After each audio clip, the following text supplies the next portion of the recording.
क्या आपने कभी सोचा है कि हजारों साल पुरानी कथाओं में आज की उथल-पुथल भरी जिंदगी के सवालों के जवाब छिपे हो सकते हैं?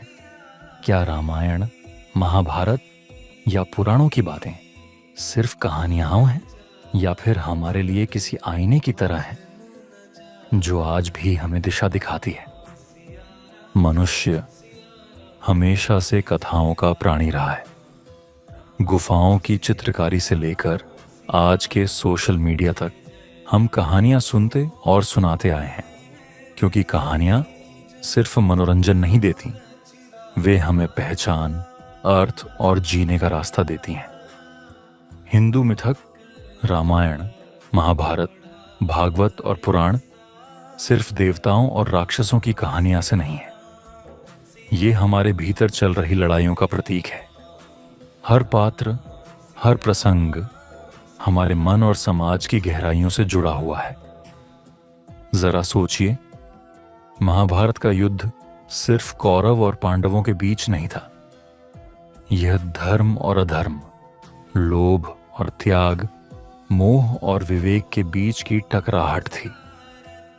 भगवद गीता आज भी हमें यही बताती है, जीवन हमेशा आसान नहीं होगा, लेकिन सही निर्णय वही है जो हमारे कर्तव्य और सत्य के अनुरूप हो।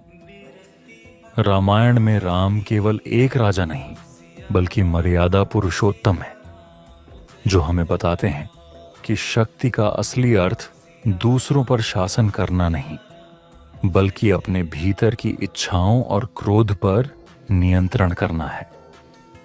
और पुराण, वे हमें सिखाते हैं कि सृष्टि चक्रों में चलती है। हर विनाश एक नए निर्माण का द्वार खोलता है, यानी कठिनाइयां अंत नहीं, बल्कि नई शुरुआत होती है। आज जब हम काम की दौड़, रिश्तों के संघर्ष और दुनिया के अनिश्चित माहौल से जूझ रहे हैं, तब ये पुरानी कथाएं हमें बहुत गहरी सीख देती हैं। गीता कहती है, फल चिंता मत करो, कर्म करो। रामायण सिखाती है, धैर्य और मर्यादा कभी भी पुरानी नहीं होती। और पुराण हमें बताते हैं, हर अंधकार के बाद एक प्रकाश आता है। यही वजह है कि मिथक कभी पुराने नहीं होते। वे आज भी उतने ही जरूरी हैं जितने सहस्राब्दियों पहले थे। तो अगली बार जब आप किसी मिथक को सुने, उसे सिर्फ एक बेड टाइम स्टोरी मत समझिए। ये आपकी आत्मा से बात करने वाली भाषा है। शायद जो उत्तर आप ढूंढ रहे हैं, वो पहले से ही इन कथाओं में लिखा हुआ है। क्योंकि मिथक हमें याद दिलाते हैं, हम सिर्फ समय के यात्री नहीं, बल्कि शाश्वत सत्य के खोजी हैं।